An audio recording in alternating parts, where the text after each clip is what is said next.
Divina la gorda, tiene que venir por acá.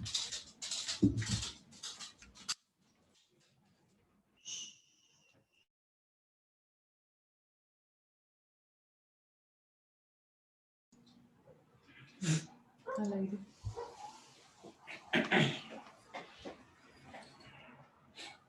Bueno, muy buenas noches. ¿Me oyen? Buenas noches, doctor. Profe, buenas noches. Buenas noches. ¿Sí me oyen bien? Sí, señor. Ah, bueno, muy bien. ¿El señor monitor está? Lo acabé de saludar, profe, ¿cómo está? Ah, que no tiene bien. Ve que nos mandes Por el chat. el correo para poderte mandar la lista. Sí, ¿no? Ok, profe. Para Entonces ya hacer- lo escribo acá. Bueno, correcto. Bueno, hoy gracias a Dios, pues el día transcurrió sin novedad. Qué bueno, qué bueno. Yo anoche estaba preocupado porque bueno, que no vaya a pasar nada, porque imagínense. Pero qué ejemplo el de la minga. Qué horror. Se comportaron como unos ángeles. Perfecto eso. Muy bueno. Bueno, Profe, el correo es camposvolcan@gmail.com. espérate un momentico. Claro, el correo es, que lo anotes por ahí Ya, lo acabo de ver. Ya lo vi. en una hojita.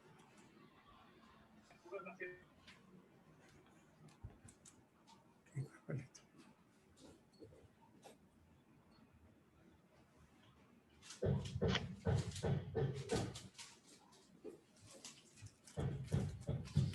Bueno, entonces me repites el correo. Campos camposvolcan@gmail.com. gmail.com. Sí, señor. Ah, bueno, correcto, está bien. Ese es el correo.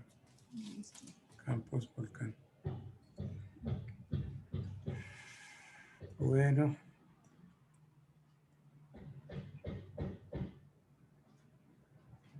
Pero yo quiero ver las caras, todos me ponen ahí un cuadrito negro y el nombre, pero no veo las caras. Bueno. Disa, ¿dónde está Disa? Disa Lorena, Víctor Calderón, Omar Estiel, Brian, Gustavo García, Carlos Méndez, Buenas Sandra Cruz, noches. Lorena Díaz, Pamela, buenos días, Luis Herón, Sebastián, mejor dicho. Todo el mundo está. Bueno, volvemos entonces a las clases normales, pero yo quiero ver algo. Quiero ver algo.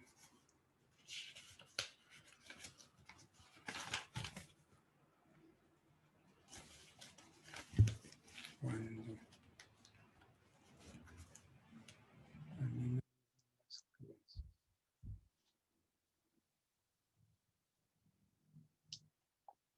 pasar el grupo. ¿Qué dice?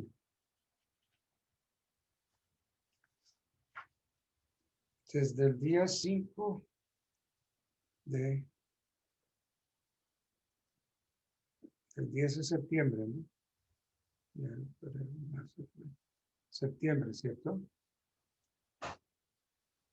Señor, Hace 5 de octubre, doctor. 5 de octubre, hasta el 3 de noviembre.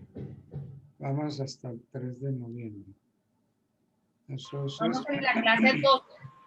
de aquí a allá, entonces tenemos que, entre ustedes y yo, sacar la otra fecha para el examen final. ¿Ok? ¿Les parece bien? Sí, señor. Para del 5 al 3 de noviembre. Desde el 5 de octubre al 3 de noviembre. Bueno, bien por ahí. siguiendo con el orden, entremos a ver una cápita que se llama de las asignaciones forzosas. Este tono, este volumen está bien. No, yo te escucho muy bajito, profe. De igual forma que la compañera. Sí, está bajito. A ver si pudiéramos aumentarle el volumen. Clau. Me están oyendo muy... El volumen es con este. Yo lo escucho.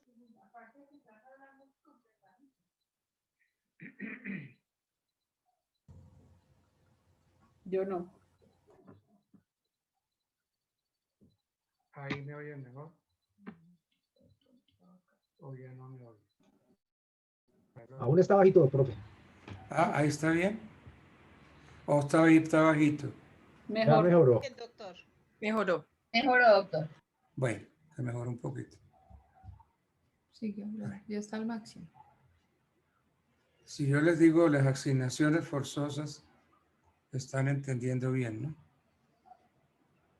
Sí, señor. Bueno, Señores, bueno, ok. Bien. Su altavoz no está funcionando correctamente.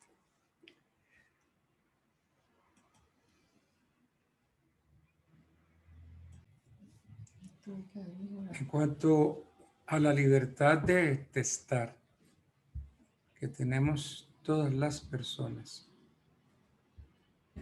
tenemos que decir que en el derecho colombiano no hay una libertad absoluta para testar. Esta facultad la concede el legislador, pero en forma restringida.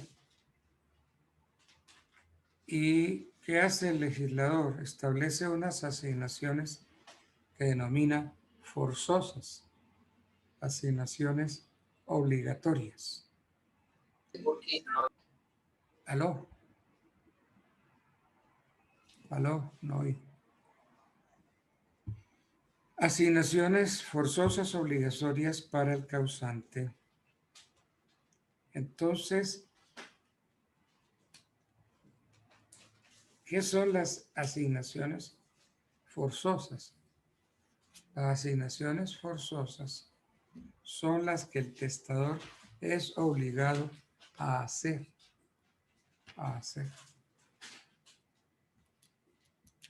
Entonces son asignaciones forzosas. Entonces, diríamos que las asignaciones forzosas por hoy, son 3. Los alimentos que se deben por ley a ciertas personas. La porción conyugal y las legítimas.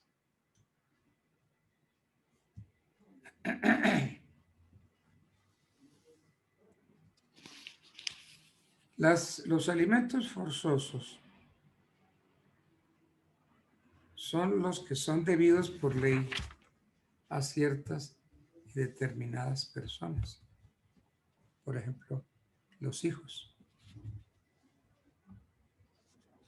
Y hay unos alimentos de carácter voluntario que están descritos en el artículo 427 del Código Civil. Estos alimentos voluntarios se consignan en testamento. Entonces, no es la ley la que nos dice que hay que dar esos alimentos, sino los otorga una persona en forma voluntaria. Son asignaciones alimenticias hechas voluntariamente en el testamento. Y entonces hay que estarse a atenerse a la voluntad del causante. Si miramos el artículo 1227 del Código Civil, nos dice: los alimentos que el difunto ha debido por ley a ciertas personas gravan la masa hereditaria, menos cuando el testador haya impuesto esa obligación a uno o más partícipes de la sucesión. Entonces, este artículo 1227 del Código, yo no lo veo lo suficientemente claro en determinar cuáles alimentos se consideran como forzosos. Fija un criterio cuando dice los alimentos que el difunto ha debido por ley a ciertas personas gravan la masa hereditaria. Pero bueno,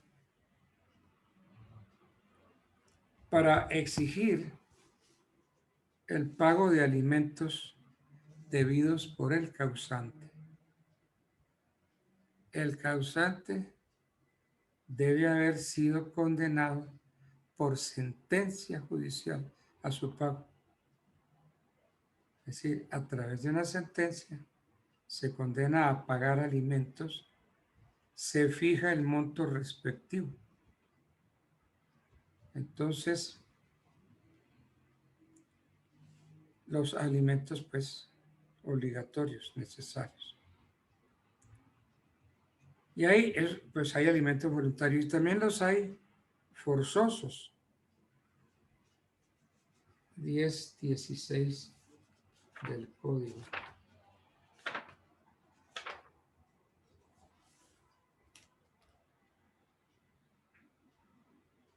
En toda sucesión por causa de muerte, para llevar a efecto las disposiciones del difunto o de la ley, se deducirán del acervo o masa de bienes que el difunto ha dejado, incluso los créditos hereditarios, las costas, las deudas.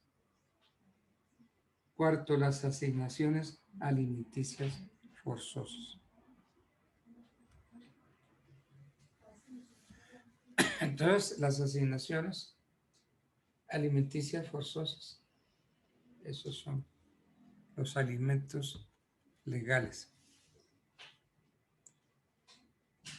Los alimentos legales se extinguen por la muerte del alimentante, pero esta obligación se transmite a los herederos. Entonces, si esos alimentos no han sido pagados, pues los herederos tienen que pagar esos alimentos. Otra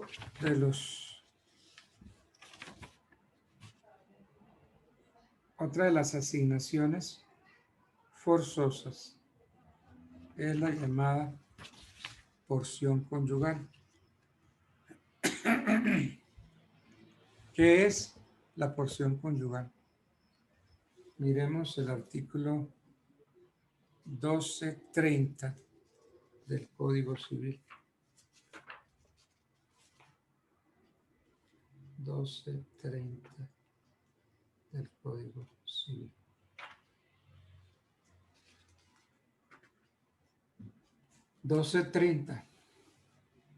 La porción conyugal es aquella parte del patrimonio de una persona difunta que la ley asigna al cónyuge sobreviviente que carece de lo necesario para su congrua subsistencia. Acuérdense que los alimentos son congruos y necesarios. Necesarios los que se necesitan para vivir. La leche, el pan, la yuca, la papa. Esos son los necesarios. Y los congruos, sí los necesitamos todos, pero no para vivir. Porque si no tenemos zapatos, pues bueno, podemos andar descalzos. Si no tenemos medias, pues igual, andamos sin zapatos y sin medias. Si no tenemos ropa interior, pues no salimos a la calle.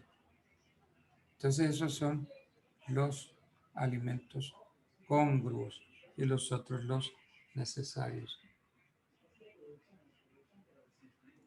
La porción conyugal es aquella parte del patrimonio de una persona difunta que la ley asigna al cónyuge sobreviviente que carece de lo necesario para su congrua subsistencia. Es decir, no solamente los alimentos necesarios, sino de los alimentos congruos. Hay quienes interpretan la porción conyugal de otra manera. Don Fernando Vélez dijo que la porción conyugal es una especie de pensión alimenticia entregada en forma global al cónyuge sobreviviente. Otro profesor, Carrizosa Pardo, dice, es también una pensión indemnizatoria porque la pobreza del cónyuge no se considera objetivamente, sino puesta en función de la fortuna de su consorte premuerto. La porción conyugal, ¿qué es? Es una de las asignaciones forzosas que el testador está obligado a respetar. La porción conyugal es una prestación sui generis de carácter alimentario, de carácter indemnizatorio, establecida por la ley en favor del viudo o de la viuda que carece de lo necesario para atender su congrua subsistencia. Entonces, cuando uno habla de porción conyugal, piensa que solo es la esposa la que tiene derecho a la porción conyugal. Generalmente es así, pero el hombre también tiene derecho a la porción conyugal. Entonces, es una prestación sui generis de carácter alimentario e indemnizatorio, establecida por la ley en favor del viudo o de la viuda que carece de lo necesario para atender su congrua subsistencia. Pero por una sentencia, la sentencia C-283 del 2011, a la porción conyugal en nuestro país tienen derecho el compañero o la compañera permanente y también la pareja del mismo sexo.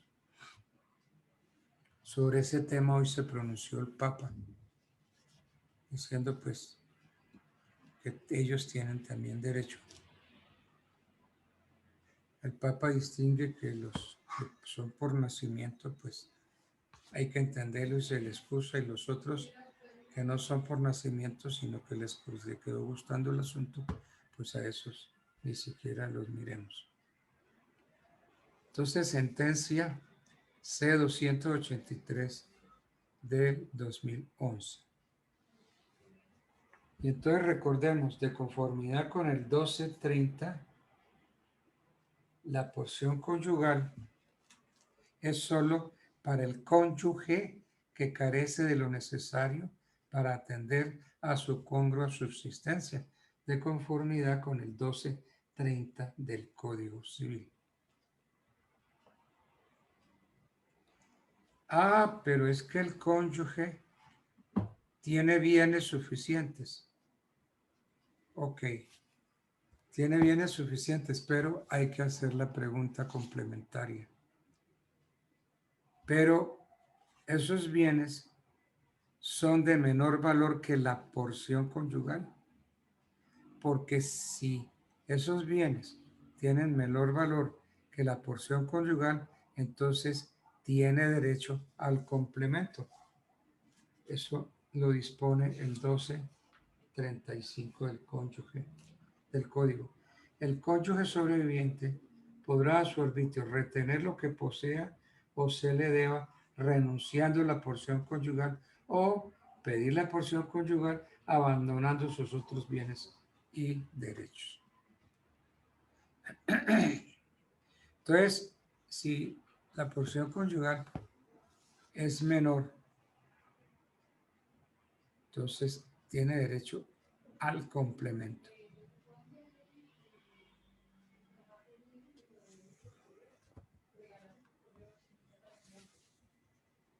En razón, aló, uy, tienen derecho a la porción conyugal. Yo estoy con la garganta y como reseca. Tienen derecho a la porción conyugal el cónyuge superstite, el separado de cuerpos, pero que no haya dado lugar, que él no sea el culpable de la separación, porque si fue el culpable, pierde el derecho. 1231. Tendrá derecho a la porción conyugal aún el cónyuge divorciado, a menos que por culpa suya haya dado ocasión el divorcio. Entonces, en otras palabras, tiene derecho a la porción conyugal el cónyuge inocente del divorcio. Es el que tiene derecho a la porción conyugal. Entonces, el objeto de la ley, el objeto del 1231, es penar, sancionar con la pérdida de la porción conyugal al marido o a la esposa responsable de la separación. Entonces, ese divorciado no tiene derecho a exigir el pago de la porción conyugal.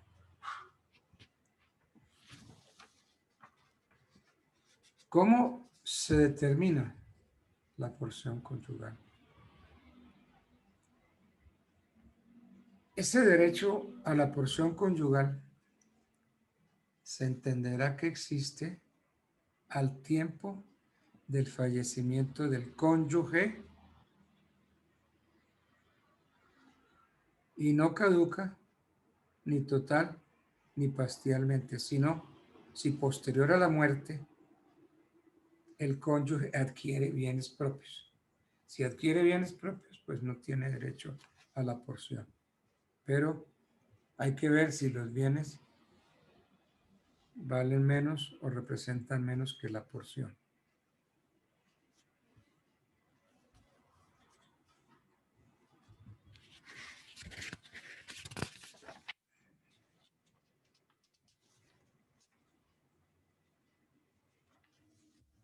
¿Y qué condiciones hay o qué condición hay, repito, para que se cause la porción conyugal? De conformidad con el 1230, la porción conyugal se asigna al cónyuge superstite que carece de lo necesario para su congrua subsistencia.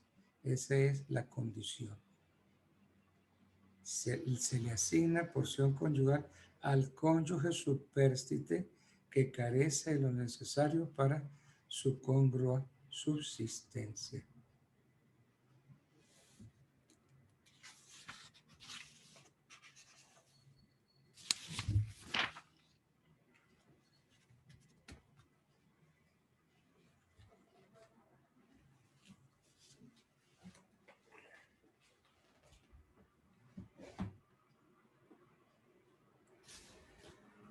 Entonces, repitiendo otra vez,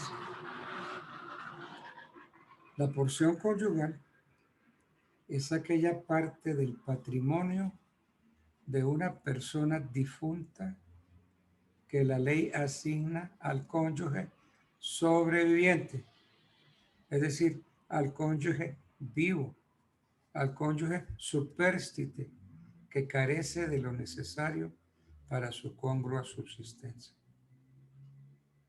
Entonces, aquí hay que aclarar que no todo viuda o viudo o cónyuge supérstite es merecedor de la porción conyugal.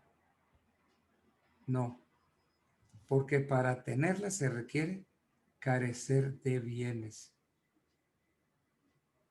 Ahora bien, el 1234 nos dice, si el cónyuge sobreviviente tuviere bienes, pero no de tanto valor como la porción conyugal, solo tendrá derecho al complemento a título de porción conyugal.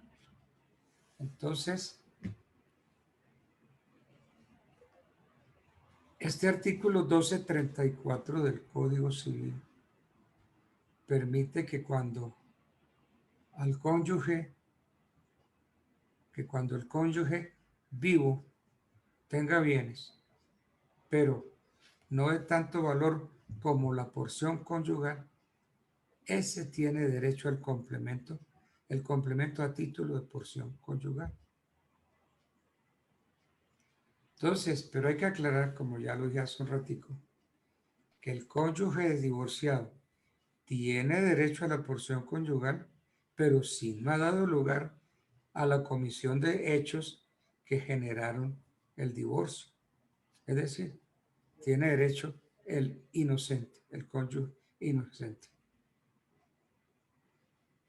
Entonces, aquí se sigue el criterio del divorcio sanción, que busca castigar al cónyuge no dándole la porción conyugal. Hay otros puntos que a mí me gusta dejarlo claro. La porción conyugal no es compatible con los gananciales. Repito, la porción conyugal no es compatible con los gananciales. La porción conyugal se extiende en sus derechos al compañero permanente, compañero o compañera permanente. Como les dije hace un ratico, según sentencia C-283 de 13 de abril del 2011.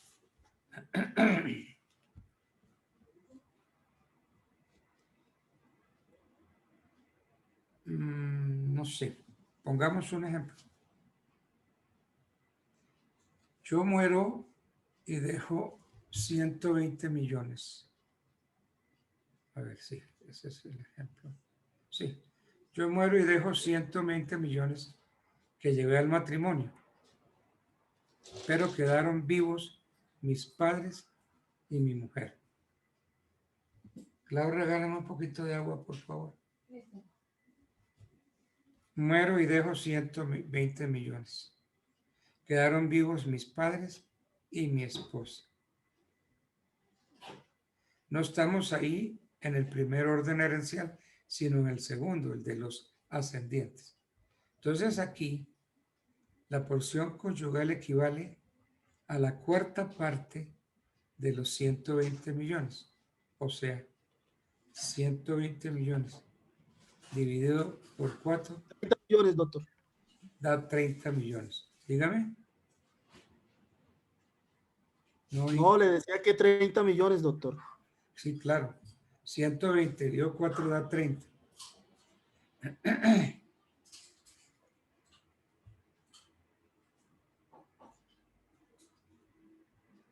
Pero hay que tener en cuenta que al cónyuge le favorece más recibir como heredero, como lo señala el 1046, porque si los ascendientes más próximos son dos, es decir, los padres del causante,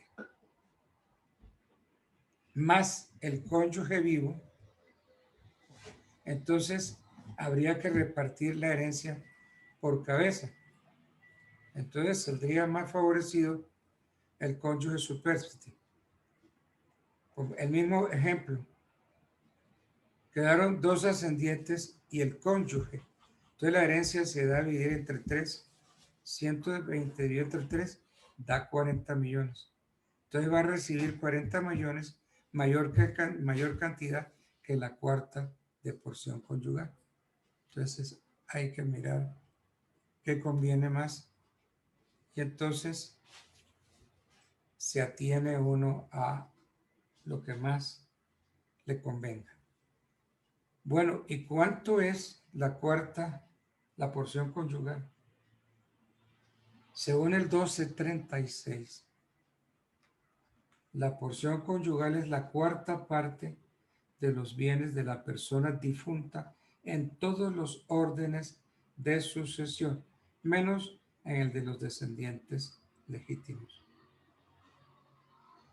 Habiendo tales descendientes, el viudo o viuda será contado entre los hijos y recibirá como porción conyugal la legítima rigurosa de un hijo. Dice rigurosa, no es rigurosa, sino rigorosa. Legítima rigorosa. Bueno.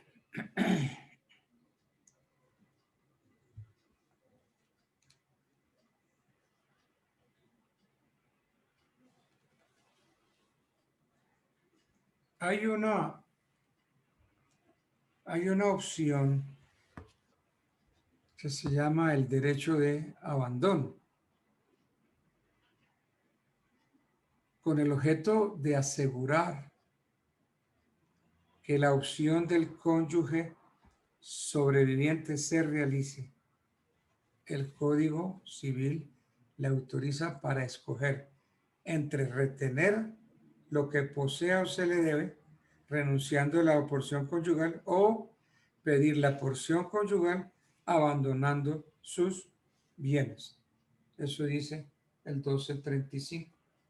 El cónyuge sobreviviente podrá a su arbitrio retener lo que posea o se le deba, renunciando a la porción conyugal, o pedir la porción conyugal abandonando sus otros bienes y derechos.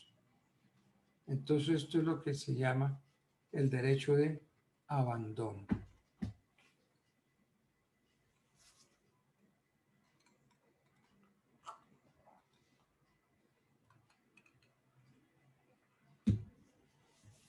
Ay, Dios mío. Tengo el radiador seco.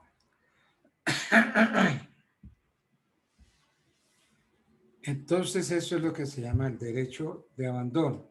La posibilidad de renunciar los bienes propios para recibir la porción conyugal se llama derecho de abandono. Las legítimas. Artículo 1239. 1239 del Código. 1239. Legítima es aquella cuota de los bienes de un difunto que la ley asigna a ciertas personas llamadas legitimarios. Los legitimarios son los herederos. Dice, los legitimarios son por consiguiente herederos. Entonces, la legítima se concibe como una asignación hereditaria forzosa. La legítima limita la libertad del causante para disponer por causa de muerte de sus bienes. Porque esa legítima va para los hijos legítimos, adoptivos y extramatrimoniales, para los ascendientes, para los padres adoptantes, los padres de sangre del hijo adoptivo de forma simple. Bueno. Entonces, la legítima, recordando el 1239, es la cuota de los bienes de un difunto que la ley asigna a ciertas personas llamadas legitimarios.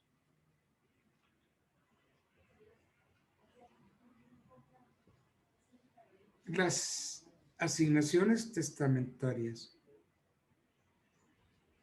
son de dos clases: las voluntarias y las forzosas. Voluntarias y forzosas. Las voluntarias las hace el causante libremente, y las hace a quien bien tenga, a quien quiera. En cambio, las forzosas las señala el legislador con dos limitaciones: la persona y la cuantía.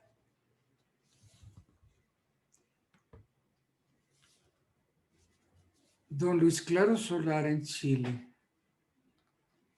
yo no me cansaré de decirles, buscan a Luis Claro Solar, estudien a ese hombre que ese es Papa Dios hecho abogado, Papa Dios hecho jurista. Es el que conoce el Código Civil chileno. Conoció porque ya murió. Y el Código Civil chileno, ese fue el que nosotros copiamos, nosotros adoptamos. De modo que todas las anotaciones, todos los conceptos de don Luis Claro Solar los podemos aplicar a nuestro derecho sin miedo. ¿Qué dice don Luis Claro Solar? Que la legítima es una cuota de los bienes. En ningún caso la totalidad de los bienes. Una cuota de los bienes. Entonces,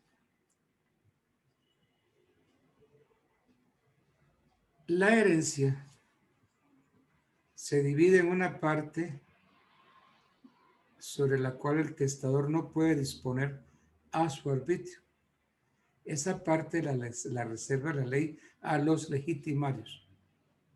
Y hay otra parte que el testador puede ejercitar libremente su facultad de testar. Entonces, en todos los órdenes de sucesión, menos en el de los descendientes legítimos, la herencia se divide en dos partes o cuotas. Dos partes o cuotas. Una cuota que constituye lo que se llaman las legítimas y otra cuota es la que se llama de libre disposición.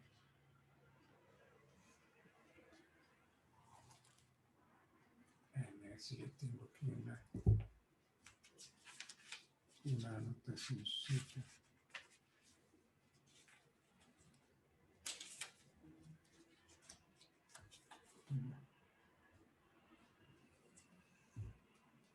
Yo me busco mis apuntes, mis conferencias y de ahí extraigo.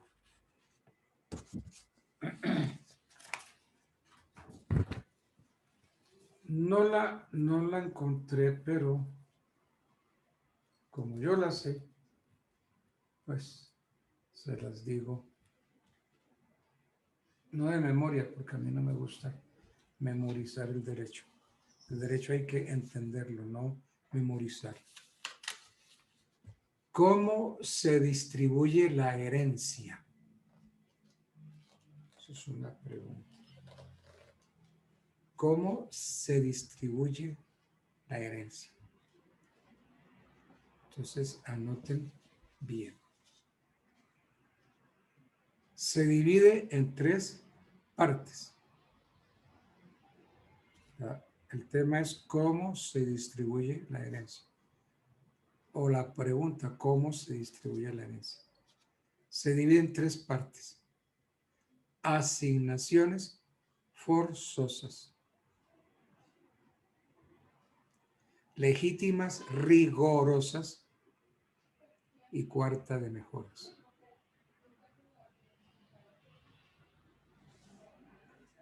¿Cuáles son las asignaciones forzosas? Que es lo que estamos viendo. Son los alimentos, la porción conyugal, los gananciales y las deudas hereditarias. Vamos a repetir. ¿Cómo se distribuye la herencia? En tres partes. Asignaciones forzosas, legítimas rigorosas, no rigurosas, sino como rigorosas, asignaciones forzosas, legítimas rigorosas, cuarta de mejoras. ¿Cuáles son las asignaciones forzosas? Son los alimentos, la porción conyugal, los gananciales y las deudas hereditarias.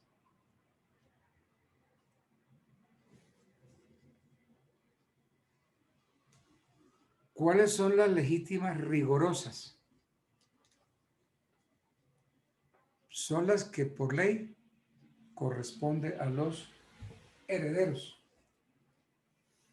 ¿Qué dice el código en el artículo 1239? Legítima es aquella cuota de los bienes de un difunto que la ley asigna a ciertas personas llamadas legitimarios. Los legitimarios son por consiguiente herederos. Entonces, la legítima rigorosa es esa parte que por ley corresponde a los herederos de conformidad con el artículo 1239. Y la cuarta de mejoras es aquella parte de la herencia que puede ser distribuida por el causante. El 1242 del código nos va a hablar de la cuarta de libre disposición y mejoras. La mitad de los bienes, previa a las deducciones de que habla el artículo 1016 y las agregaciones indicadas en los artículos 1243 a 1245, se dividen por cabezas o estirpe entre los respectivos legitimarios según el orden y reglas de la asociación intestada. Lo que cupiere a cada uno en esta división, lo que cupiere a cada uno en esta división es su legítima rigorosa.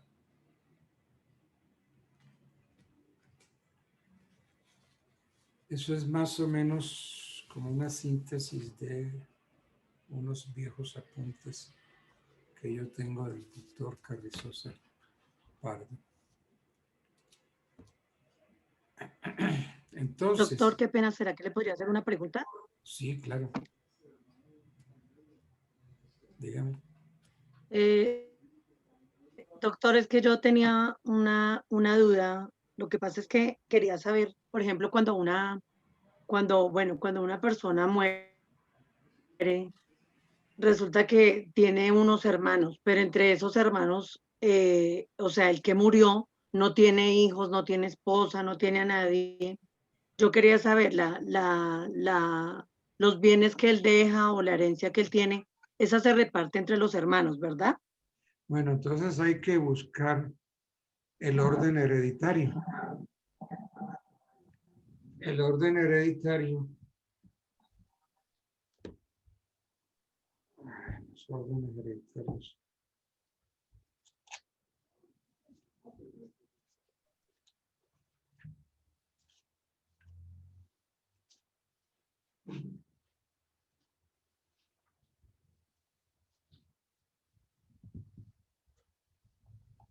En una clase anterior yo hablaba de que había 5 órdenes hereditarios.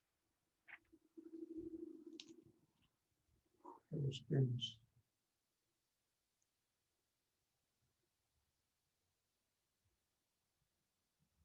Órdenes hereditarios. Entonces está por acá en el artículo 10, 50, 10, 51. Creo que es el 1047, doctor. Sí, 1045 en adelante. Entonces, cuando ustedes vayan a iniciar una sucesión, miren cómo es la situación de la familia, los herederos. Y entonces busquen a ver en cuál orden se acomoda. Entonces, ahora sí, hágame otra vez la pregunta para ver entonces cuál es el orden hereditario. Bueno, profe, es que hay un caso en el que hay una familia, resulta que eran 5 hermanos. Entre los 5 hermanos, uno de ellos falleció y él dejó una herencia y tenía Entonces, pues bastante dinero, pero entonces él no tenía hijos ni tenía esposa. espere, vamos por parte. mi indigesta, vamos por parte. Son 5 hermanos. Uno de ellos muere. ¿De acuerdo? Sí, señor. Ese que Sí, señor. murió, deja esposa e hijos. No, no tiene esposa y no tiene hijos, No tiene esposa ni tiene pero tiene, hijos. Entonces, no tiene esposa ni tiene hijos, pero bueno, entonces, primer orden hereditario no es. Segundo orden hereditario, si el difunto no deja posteridad, o sea, no deja hijos, le sucederán sus ascendientes de grado más próximo. ¿Están vivos los padres? no, los padres tampoco. Doctora Adriana, los hermanos, disculpe doctor, yo tuve un caso muy reciente y lo que sucedió en esto es que no había familia, no había hijos, no había padres, se dividieron por partes iguales entre los hermanos. Así quedó en mi caso. Perdón, ¿por qué no me quitan la musiquita del vallenato? Vamos al grano. ¿Qué vamos analizando? El difunto no deja posteridad, ¿de acuerdo? No deja hijos. Pero vaya contestándome rápido. No hay hijos, ¿cierto? No, no hay hijos y no hay mujer tampoco. No hay hijos. No hay padres. Tampoco. Y no hay cónyuges. Entonces, no es el segundo orden hereditario, porque el segundo dice, si el difunto no deja posteridad, le suceden sus ascendientes de grado más próximo, sus padres adoptantes y su cónyuge. Entonces no es el segundo. Entonces sería el tercer orden. Tercer orden. Sería el tercer orden. Si el difunto no deja descendientes, hermanos y ni ascendientes, ni hijos adoptivos, ni padres adoptantes, le sucederán sus hermanos y su cónyuge. Entonces no hay cónyuge. Porque dice sus hermanos y su cónyuge. La herencia se divide la mitad para este y la otra mitad para aquellos. A falta de cónyuge, que sería el caso, llevarán toda la herencia los hermanos. Y a falta de estos, aquel. Entonces sería el tercer orden hereditario. ¿Ok? Hereditario, sí. Sí, doctor, pero resulta que entre los hermanos, la mamá, o sea, uno de los hermanos, la hermana mayor de él, falleció, pero hay tres hijos que ella dejó. En este caso, ellos pasarían a recibir la parte que le corresponde, ¿verdad? Sí, en representación. Pero resulta que uno de sus hermanos no está de acuerdo con la repartición de de lo que dejó el señor. Entonces, en ese caso, ¿qué se podría hacer? No, es que uno no puede estar de acuerdo con la ley, pero no es lo que yo diga, es lo que la ley diga. Entonces, mire, si el difunto no deja descendientes ni ascendientes, ni hijos adoptivos, ni padres adoptantes, le sucederán sus hermanos y su cónyuge.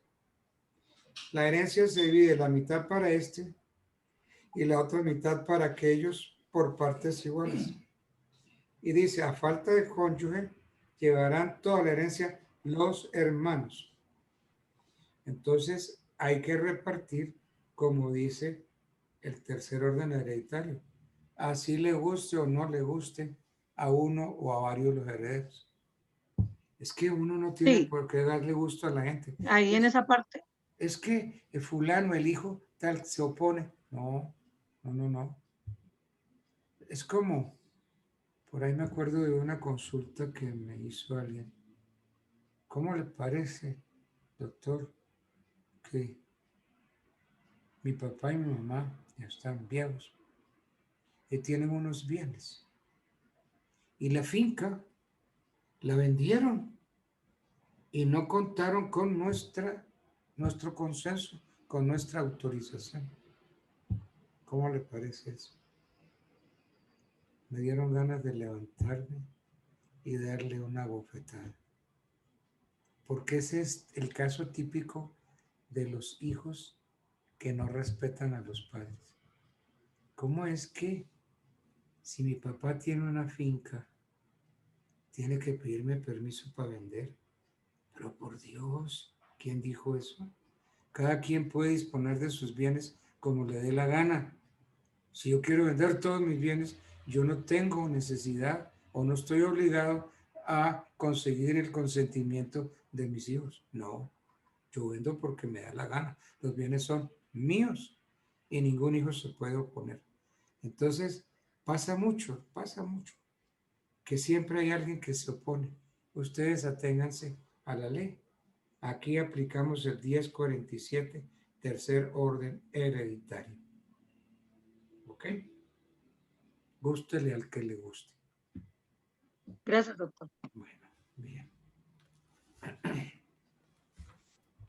Profe, buenas noches. Buenas noches. ¿Con quién hablo?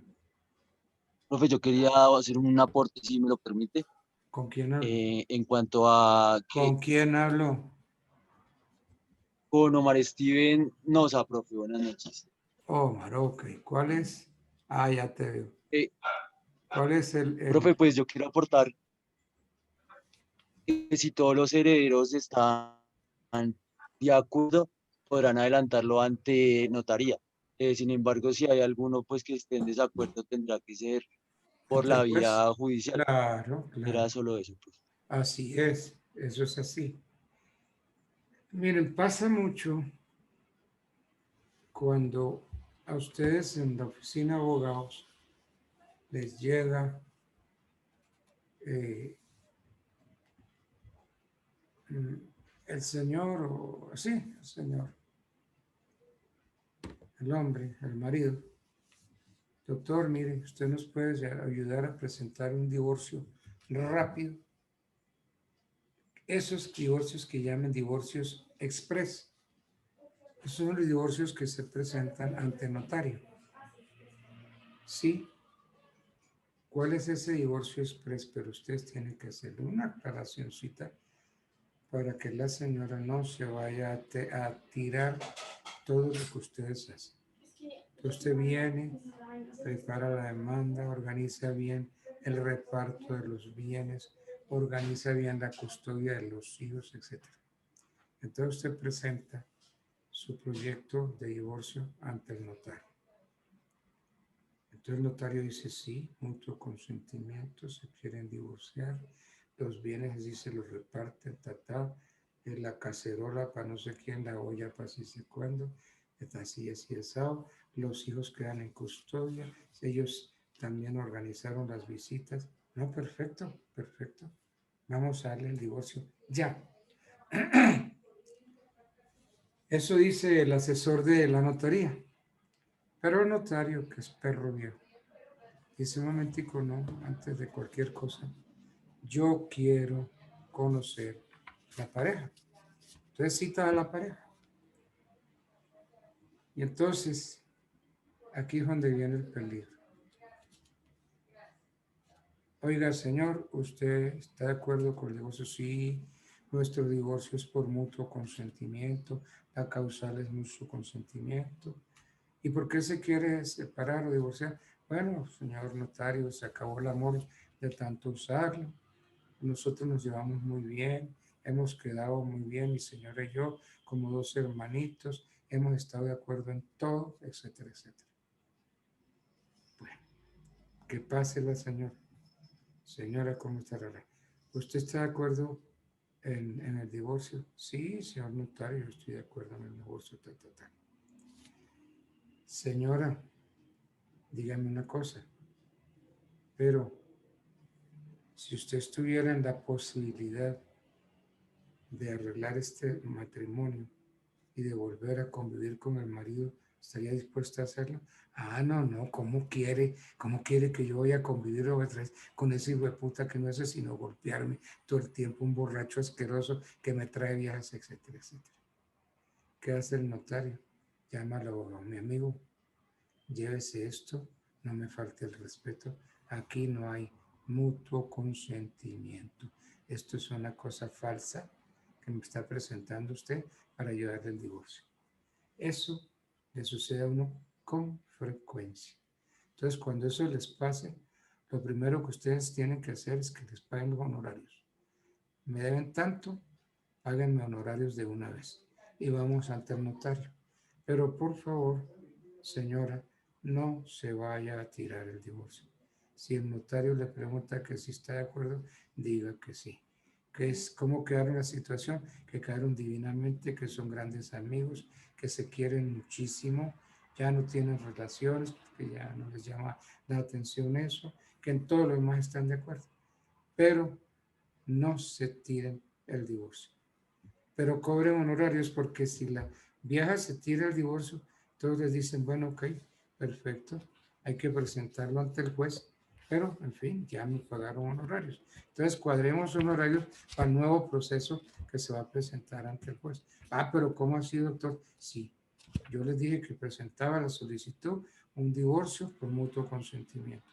Como se agotó esta primera fase y se agotó por culpa suya, entonces ya no podemos pretender buscar un divorcio por mutuo consentimiento. Entonces el divorcio será contencioso. Miren, durante mucho tiempo los abogados teníamos que buscarle la comba al palo, teníamos que retorcerle el pescuezo a la ley, porque no había divorcio por mutuo consentimiento. Entonces, ¿cómo divorciamos a las parejas? Tenía que ser divorcio contencioso porque no había mutuo consentimiento como causal. Entonces, generalmente era el esposo quien aceptaba ser demandado por la esposa. Entonces uno, si yo represento a la esposa, yo hablo con el abogado del esposo, le digo, mire colega, usted quiere el divorcio, quiere su plática, yo también quiero el divorcio, quiero la plática. Entonces vamos a hacer lo siguiente. Mi cliente, que es la esposa, va a demandar a su esposo por embriaguez habitual, por esto y por esto. Y él va a contestar la demanda y se va a allanar a los hechos de la demanda. Si él contesta y se allana, entonces ya el proceso no se puede abrir a pruebas porque ya están los hechos aceptados. Al estar los hechos aceptados, la causal aceptada, el juez profiere sentencia. Entonces esa era una forma disimulada de llevar el mutuo consentimiento al juez. Entonces se engañaba al juez presentándole un divorcio contencioso, una demanda y una contestación de la demanda allanándose, aceptando los hechos. Pero eso ya estaba cuadrado entre los abogados. Y así hacíamos para poder conseguir el divorcio. ¿Por qué? Porque el legislador estuvo muy renuente a conceder el mutuo consentimiento. Nunca, nunca. Porque la iglesia se metía de por medio. La iglesia decía, si así nomás se divorcian, ¿qué tal aceptando el mutuo consentimiento como causal de divorcio? Y así todo, ¿no? Entonces, cuando lleguen divorcios por mutuo consentimiento, que no se vayan a tirar la plata de la leche si el notario los llama. Tienen que decir lo que les diga el abogado, lo que ustedes les aconsejen. Entonces, si ustedes hacen lo que yo les digo, me encargo. Si no, búsquense otro. ¿Ok? Bueno. Bien. Entonces, ¿qué son las legítimas? Como alcanzamos a ver en el 1239 del Código Civil, la legítima es la cuota de bienes de un difunto que la ley asigna a ciertas personas llamadas legitimarios. Realmente, ¿qué es la legítima? Es la cuota mínima de los bienes de un difunto asignados por la ley a los legitimarios. Entonces, los legitimarios son herederos. Son simplemente los titulares de la legítima. Entonces, de este texto del 1239, colegimos que las asignaciones testamentarias son de dos clases. Las asignaciones testamentarias son de dos clases. Las voluntarias y las forzosas. Las voluntarias son las que puede hacer el causante libremente. Las hace a quien bien tenga. Las hace a la persona que él quiere. En cambio, las forzosas las señala el legislador en forma obligatoria, forzosa. Las forzosas tienen dos limitaciones: la persona y la cuantía. En todos los órdenes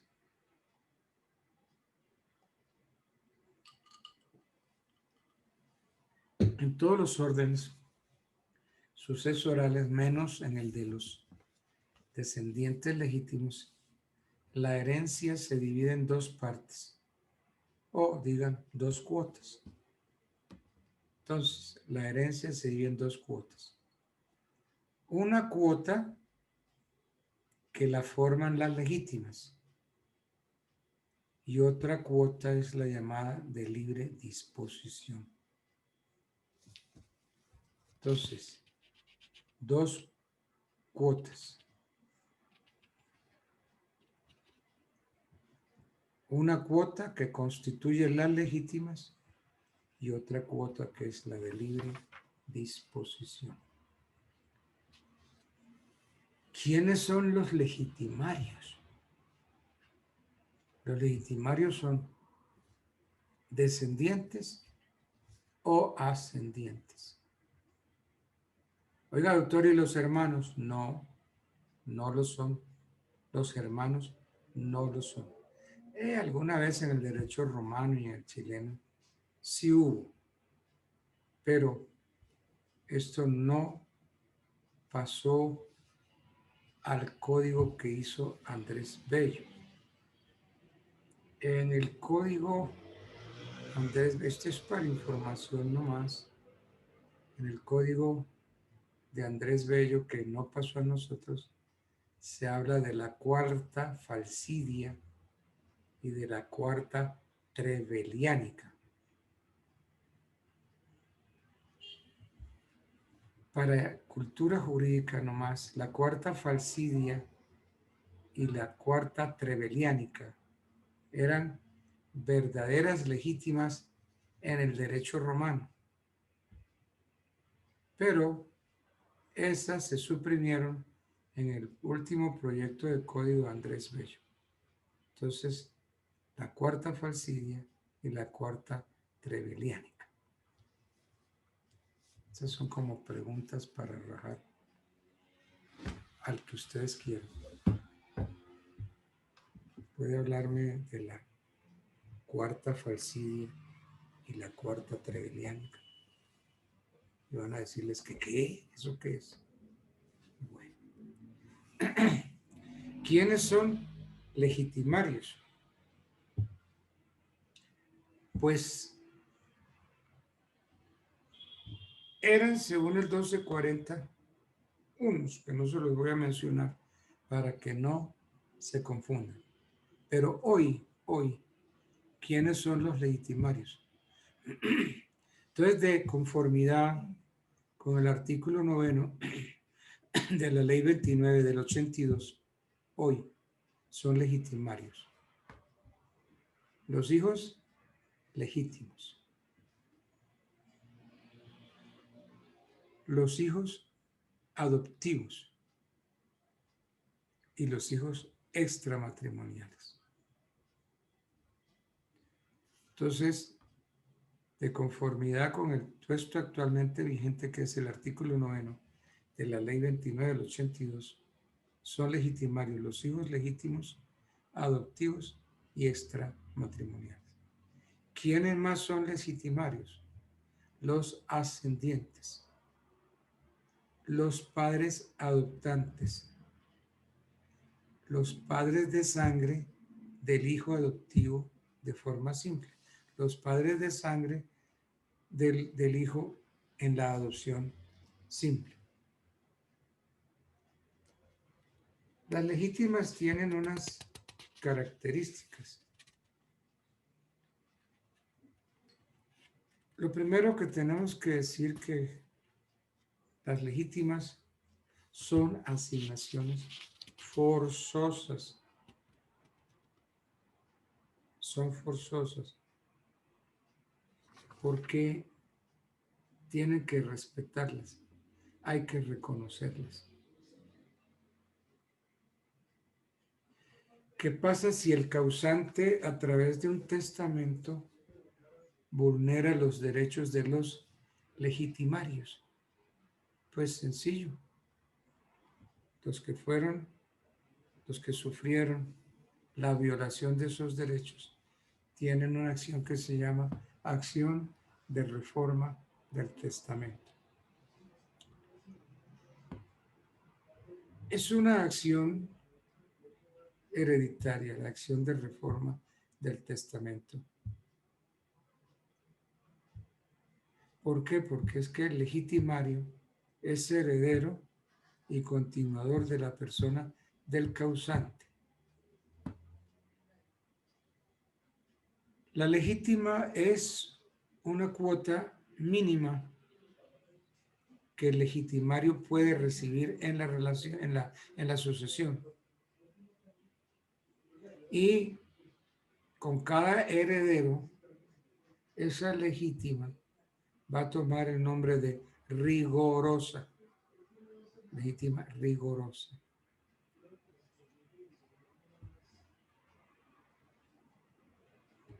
Entonces, ¿qué es la legítima rigorosa? La legítima rigorosa resulta de dividir la mitad legitimaria entre los legitimarios que tengan vocación hereditaria. Vocación hereditaria. ¿Y qué entendemos por vocación hereditaria? Miremos, yo tengo aquí un libro de un magistrado de Cartagena. Vocación hereditaria.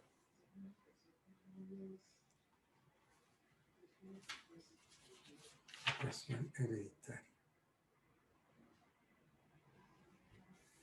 Dice este autor, que es el doctor Alcides Morales Acacio, egresado de la Universidad Nacional, magistrado de la Sala de Familia del Tribunal Superior del Distrito Judicial de Cartagena, Alcides Morales. Este magistrado nos dice que se entiende por vocación, estoy leyendo el libro, se entiende por vocación hereditaria el hecho concreto de llamar a los parientes consanguíneos más cercanos a recoger la herencia del causante, bien como herederos o bien como legatarios. Entonces, otra vez en términos elementales, se entiende por vocación hereditaria el hecho concreto de llamar a los parientes consanguíneos más cercanos a recoger la herencia del causante, bien como herederos, bien como legatarios. ¿Cuáles son los fundamentos de la vocación hereditaria? Pues tiene dos únicos fundamentos: la ley y el testamento, que son también las fuentes de la vocación hereditaria.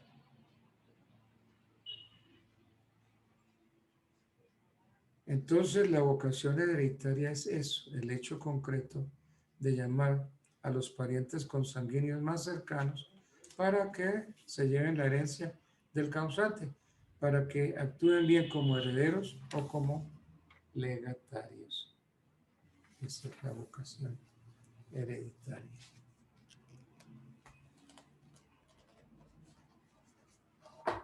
Bueno.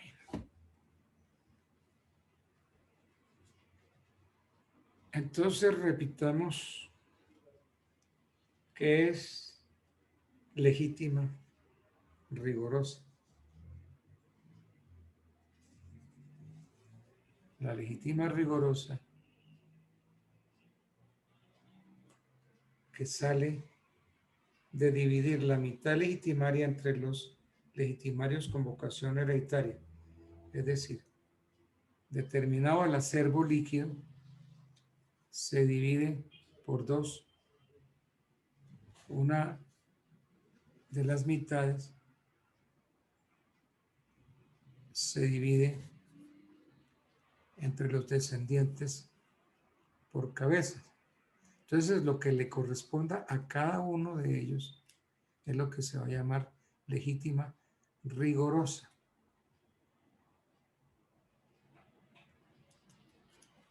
Legítima rigorosa. ¿Y cuál es la llamada cuarta de mejoras? Esta cuarta de mejoras, vamos a decir hoy por hoy que ya quedó como,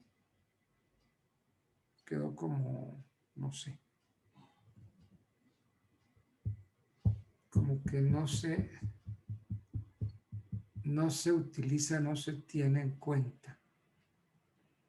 Pero a pesar de que está derogada, el 1240 del Código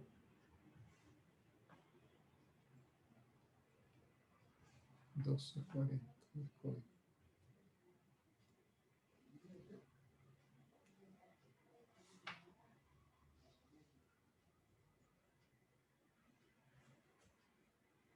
Son legitimarios los hijos legítimos, los ascendientes, los padres adoptantes, los padres de sangre.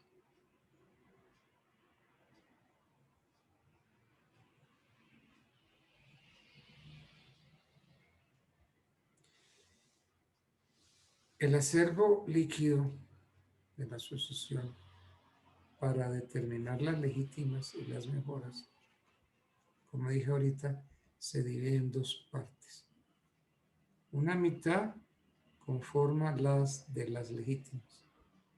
La otra se va a dividir a su vez en dos partes, que equivalen a 2/4 partes del acervo líquido sucesoral.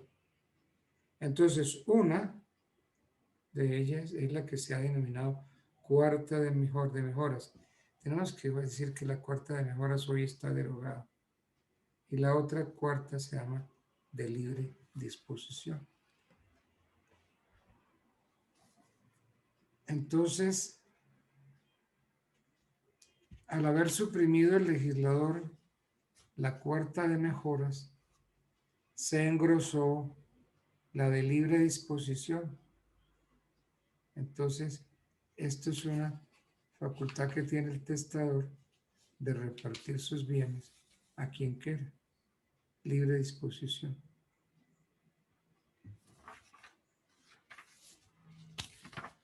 Bueno.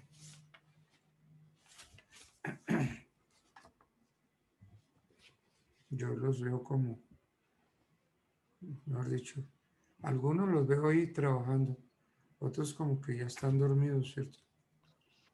Están roncando ya. Atentos, profe. ¿Ah?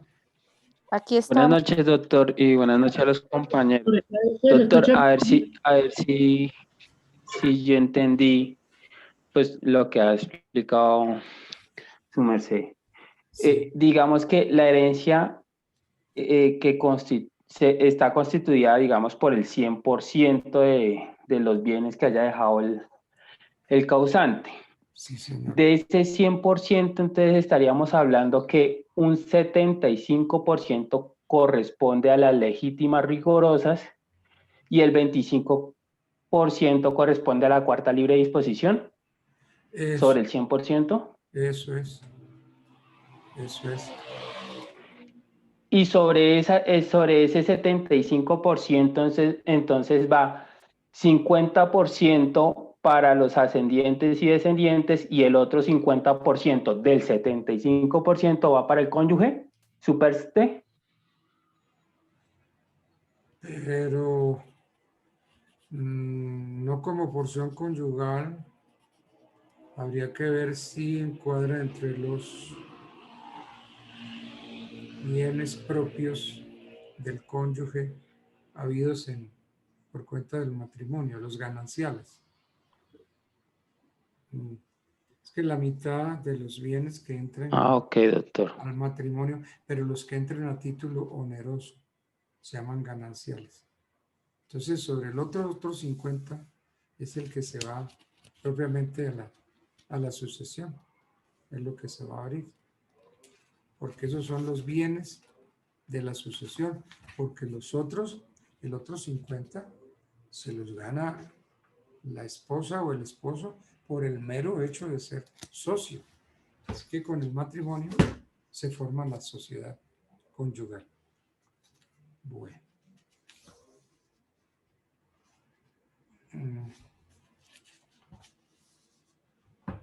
Hay un temita. ¿Qué horas son? ¿Qué horas tienen ustedes? 9:20. Hay 20, profe. Ah, bueno. Tenemos tiempo. Lo que pasa es que estos son temas muy áridos, un poquito aburridos, pero nos toca estudiar la materia, ganarla, si queremos salir abogados. ¿A ustedes no les toca el examen? Yo tengo una duda. Señor. ¿Cuál duda? Profe, en ese evento que, bueno, están casados y ahí se presenta un causante, entonces en la cual tienen 3 hijos, en este evento, con la sucesión se entiende liquidar la sociedad conyugal o primero hay que hacer la sociedad conyugal, la liquidación de la sociedad conyugal y Sí, posteriormente ahí sí. no, en la sucesión hay que liquidar la sociedad conyugal. Se liquida y hay que buscar de los bienes con qué se le va a pagar al cónyuge sobreviviente sus gananciales. Y entonces ya empiezan a operar unas facultades que si renuncio a gananciales y me voy por porción conyugal, etc. Ahí se presentan muchos enredos, pero en principio el 50% de los bienes entrados a título oneroso van para el cónyuge supérstite. El otro 50% es el que va a la sucesión. Entonces, yo les decía ahorita que cómo se distribuye la herencia. Entonces yo les dije que en 3 partes, ¿cierto? Asignaciones forzosas, legítimas, rigurosas, cuarta de mejores. Entonces ahí, en las asignaciones forzosas, hay que pensar en los alimentos, si hay hijos, en la porción conyugal, los gananciales, que son asignaciones forzosas, y también las deudas hereditarias. Es que liquidar una sucesión no es nada fácil. Y lo que hace más difícil en una sucesión es cómo te voy a pagar. Porque no es el juez, es un funcionario, el partidor, la persona quien va a decir cómo se van a pagar las hijuelas. Él tiene que sacar la hijuela de la esposa, la hijuela de cada uno de los hijos, tiene que mirar la parte pasiva de la sucesión, cuáles son las deudas hereditarias, cuáles se pagan primero, cuáles no. Hay unos créditos que se llaman créditos privilegiados, que se pagan primero que otros, ¿no? Etcétera.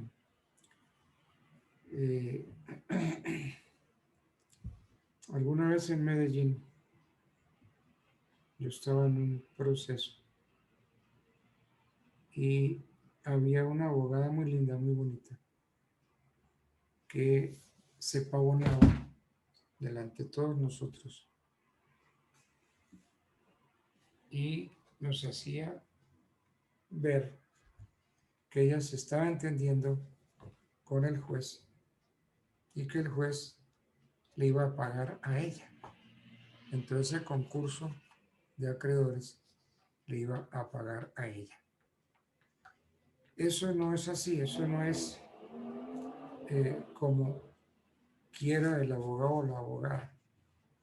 Eso hay que hacer una cosa que se llama prelación de créditos.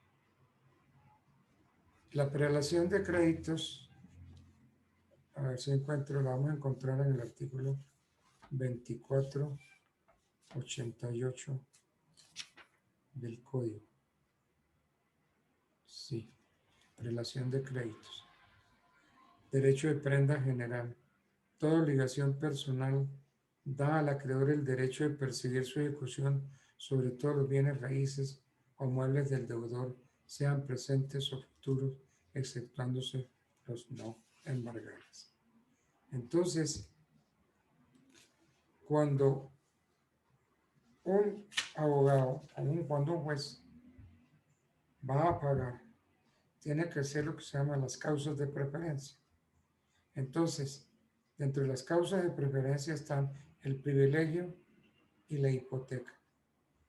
Y entonces hay créditos privilegiados. Esos créditos privilegiados son de la primera, segunda y cuarta clase. Y entonces sigue uno mirando cuáles son los créditos privilegiados de primera clase.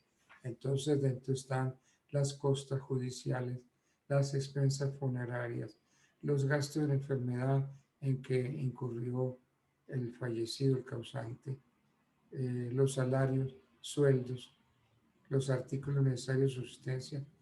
Entonces, el juez tiene que tener en cuenta todo eso. Entonces, hay créditos de primera, segunda, tercera, cuarta y quinta clase.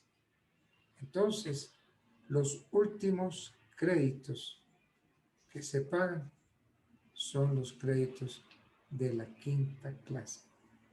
Y entonces, esos créditos de la quinta clase, que es la última, comprende los que no gozan de preferencia. Y entonces los créditos de la quinta clase se pagan a prorrata sobre el sobrante de la masa concursada. Entonces, los créditos quirografarios, quiros viene de mano y grafos grabados. Los créditos quirografarios, como los cheques, las letras, el pagaré, son créditos de quinta clase y son los últimos que se pagan, y se pagan si hay dinero. Entonces esta era una abogada muy linda, muy bonita, pero pobrecita, no sabía de derecho nada.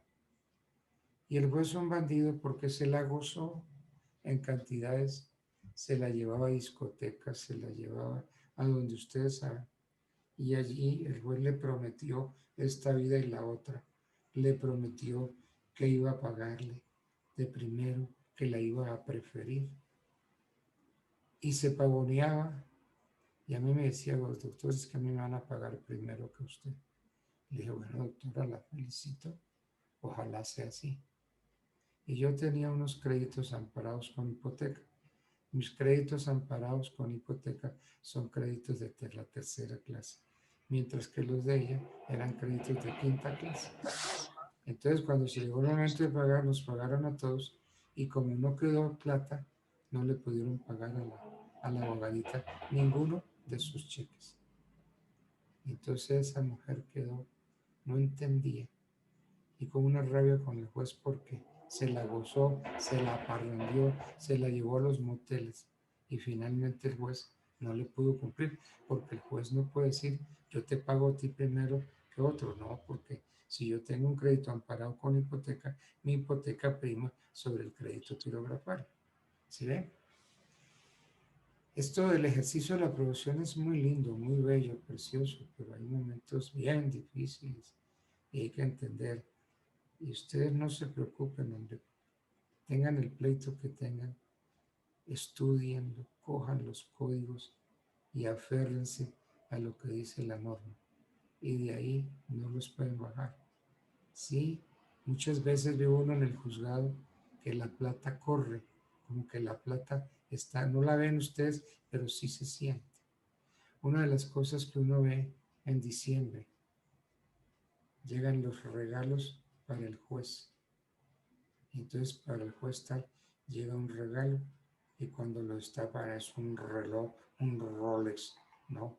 Y unos regalazos que le dan a los jueces. A esos jueces bandidos que se han dejado manosear. Consejo cuando sean jueces. Muchas veces el secretario o la secretaria o alguien del juzgado de esos lambones que quiere favorecer a un abogado determinado entra al despacho.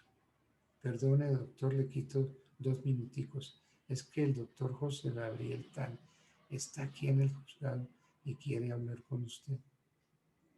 Ahí, la primera vez que le digan eso, todo uno le dice, mire, señorita, hágame un favor, dígale a ese abogado José Gabriel que yo hablo a través de autos y sentencias, que yo no hablo con él personalmente, yo hablo a través de autos y sentencias.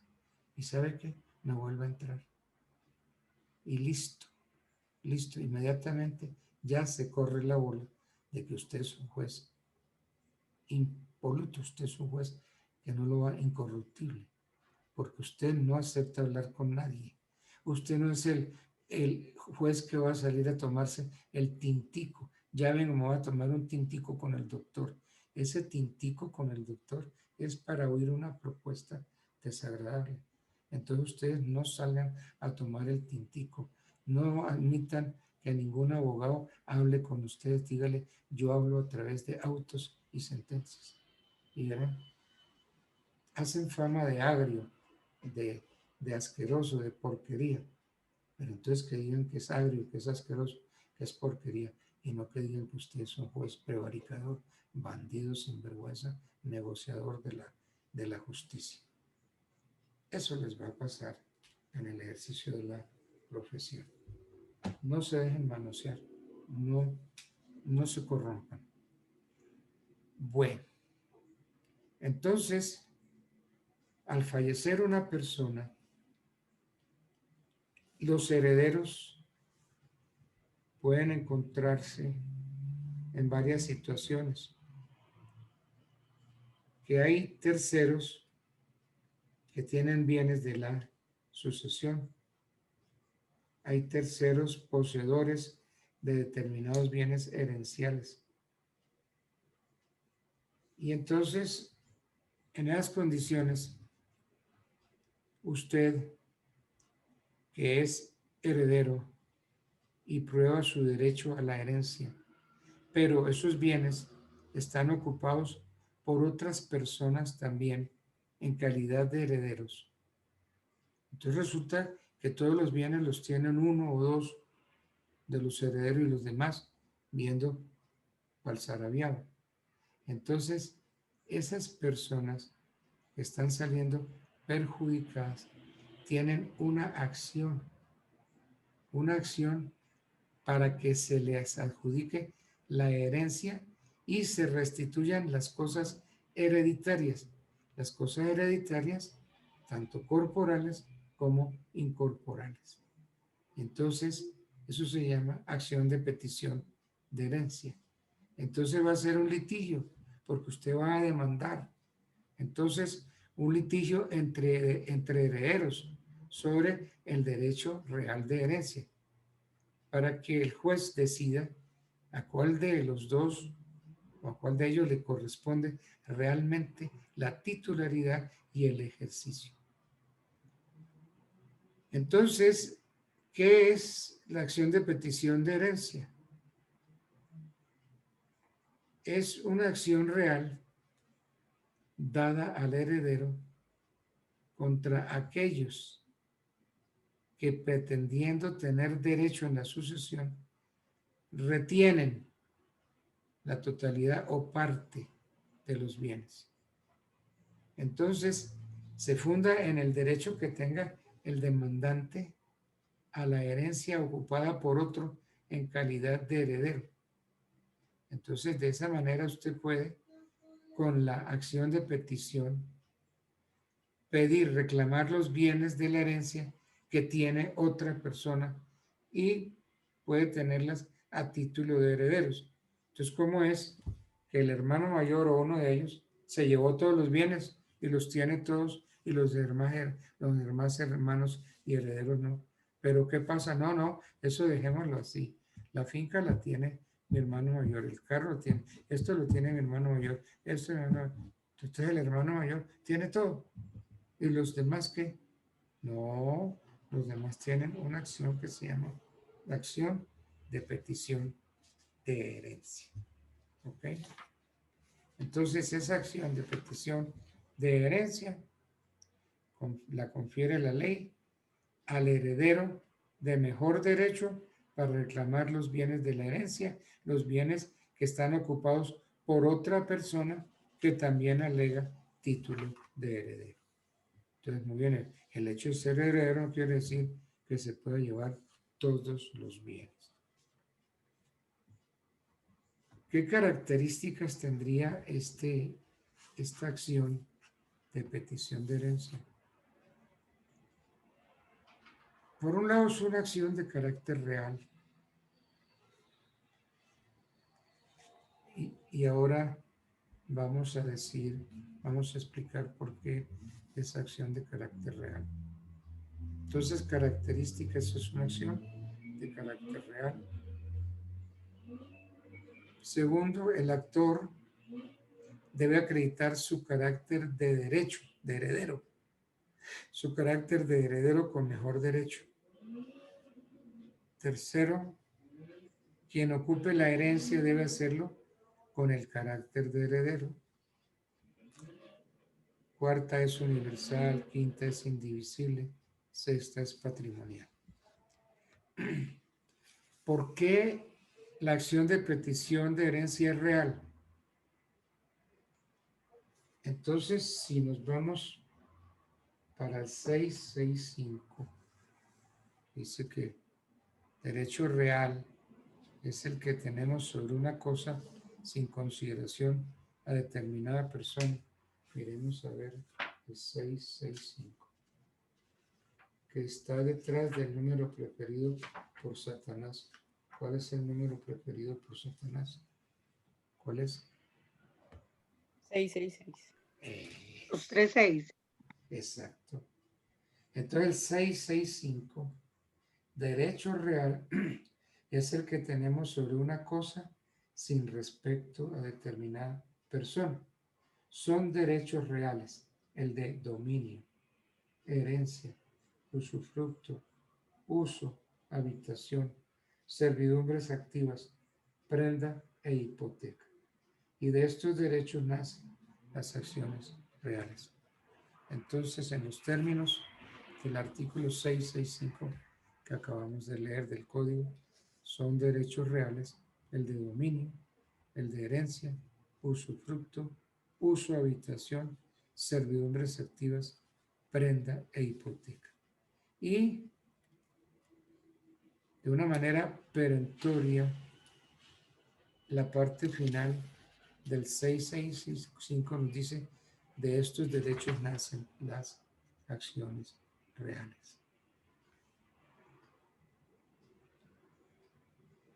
Entonces, el derecho, por ejemplo, de herencia, ¿cuáles son los derechos reales? Dominio, herencia, usufructo, uso, habitación. Entonces, tomando, por ejemplo, el derecho de herencia, es un derecho real de acuerdo con el 665, porque todas las leyes relativas a los modos de adquirir son reales, porque versan directamente sobre las cosas sin consideración a las personas. Entonces, derecho real es el que tengo sobre una cosa sin respecto a determinada persona. El derecho real se caracteriza por un atributo que se llama atributo de persecución. Creo que eso está en el artículo 2488 del Código.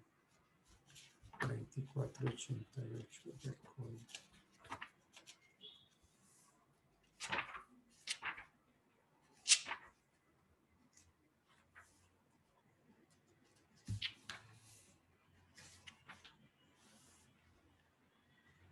Yo no sé si les dije que tomaran el Código Civil de ustedes y a ese artículo 2488 que está bajo el título de la prelación de créditos. Ese artículo 2488 del Código, por favor, bautícenmelo de la siguiente manera. Pongan ahí el artículo 2488. Lex Poetelia. Lex Poetelia Papiria de Nexis. Lex Poetelia Papiria de Nexis. 326 a.C. El cónsul Petelio y el cónsul Papirio vieron que, y después esto lo metió Justiniano en su obra de las Institutas. Ese libro de las Institutas fue el regalo más lindo que Justiniano le pudo hacer a sus estudiantes de derecho, porque fue la compilación de todas las normas del derecho romano y la compilación de las normas que Teófilo y Doroteo, los grandes profesores de la Facultad de Derecho, consignaron y dijeron cómo se iba a dividir el derecho, cómo tenía que estudiarse el derecho. Entonces, ¿por qué el derecho toma realmente 5 años para estudiar? Porque Justiniano en su obra dijo que el derecho había que dividirlo. Y entonces se estudia de las personas en primer año y eso demora 1 año, según Justiniano. Segundo lugar, de los bienes, persona, bienes. Ahí podemos meter familia, obligaciones, contratos, sucesiones. Entonces, Justiniano dijo que así era que tenía que estudiarse el derecho. Entonces, personas, 1 año, obligaciones 1 año, contrato 1 año. Entonces, que si se estudiaba así, en ese orden, se estudiaría todo el derecho civil. Se fue una obra linda, el regalo más lindo que Justiniano le dio a sus estudiantes. Y entonces, así es el orden. Entonces, fíjense ustedes que nuestro Código Civil está dividido en libros. Entonces hay que estudiar el libro primero, el libro segundo, etcétera, etcétera. Pero resulta que como la obligación, el concepto de obligación era de persona a persona, entonces el acreedor tenía sobre el deudor un derecho a perseguirlo. Generalmente en los contratos consignaban una cláusula que se llamaba damnatio. Esa cláusula decía que en caso de incumplimiento de la obligación, el deudor respondía con su vida. Entonces el acreedor tenía derecho de perseguir a su deudor porque la obligación era una obligación de persona a persona. Entonces el acreedor podía perseguir al deudor, podía tomarlo, venderlo, arrendarlo e incluso podía hasta darle muerte.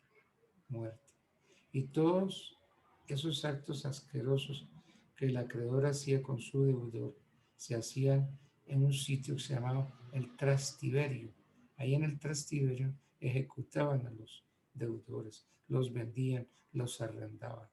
Incluso podían ir todos los acreedores del deudor y allí lo masacraban. Le arrancaba al uno las manos, el otro le arrancaba la lengua, los ojos, las orejas, los dedos, en fin. Entonces, Petelio y Papirio decidieron cambiar el concepto de la obligación y dijeron, no, no, no, ya la obligación no es una persona que se obliga frente a otra persona. La obligación es un patrimonio que queda obligado frente a otro patrimonio. Es el patrimonio del deudor el que se obliga frente al patrimonio del acreedor.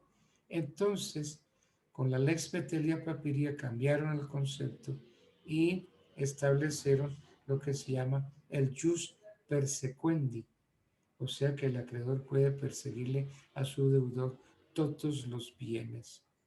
Y entonces por eso se habla de una forma muy impropia, porque no es así.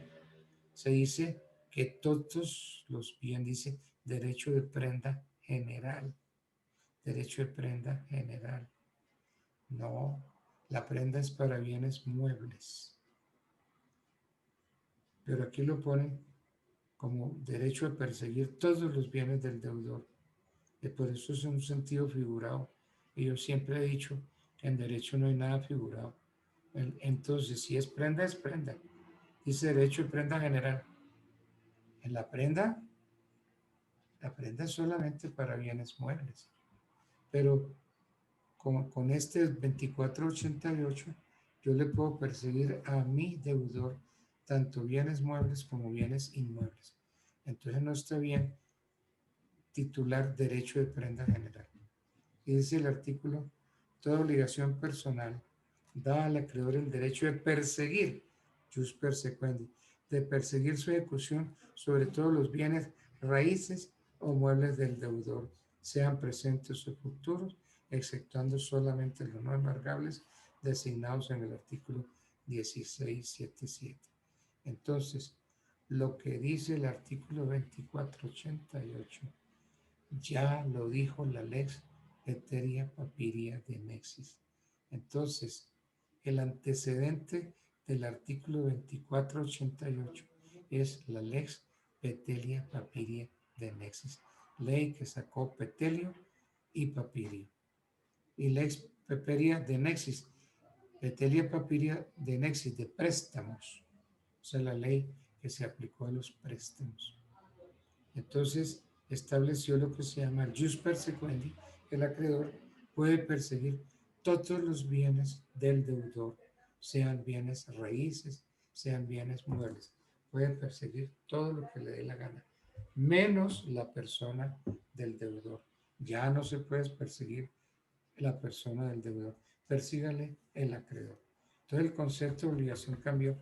Entonces el concepto de obligación es entre patrimonios. Y yo tengo derecho de perseguir el patrimonio del deudor. Tengo derecho a embargarle todos los bienes del deudor. Entonces el derecho real de herencia, que era el caso que yo tenía en Medellín, se caracteriza por el atributo de persecución y el derecho a ser pagado de preferencia sobre cualquier otro acreedor. Entonces a mí me tocó decirle a la abogadita, perdóneme doctora, mis créditos que son quirografarios se van a pagar primero que los suyos. No importa que usted sea una mujer bonita, no importa que el juez se la haya parrandeado a usted, se la haya llevado a todos los moteles, que a mí van a pagar primero. Desgraciadamente, a veces las mujeres con sus atributos consiguen cosas que no se las deben ganar así, sino gánenselas por sus valores, por sus méritos. Hay mujeres que se ganan posiciones y cargos a base de prestar su cuerpo a la persona que las puede designar. Entonces, ojo con eso porque se cometen injusticias. Bueno, entonces yo creo que podemos dejar por ahí y seguir mañana. Ya faltan como 10 para las 10. Ya es como buena hora para irnos a descansar. En todo caso, Gracias, doctor. ha sido un placer saludarlos. Gracias, doctor, por la Muchas gracias. Señor. Doctor Altamar, que Vale, doctor, muchísimas gracias. Lo mismo. Mi doctor, feliz Buenas noche, noches. que descanse. Que sueñen Gracias. conmigo y los demás ángeles. Buenas noches, profe, gracias, doctor, lo mismo. Bueno, Doctor, feliz noche, muchas gracias. Profe, muy amable. Feliz noche, doctor, gracias. a ustedes. Muy amables, gracias.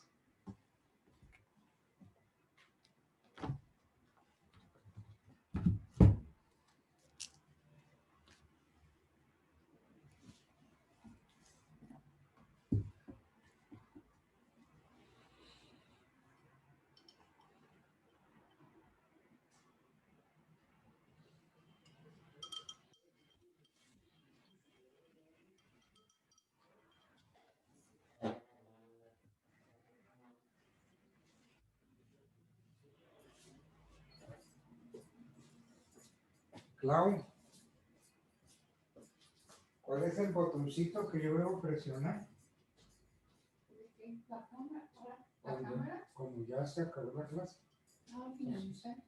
Entonces, ¿cuál es el botoncito? Que no me atrevo, que de pronto me tiro todo.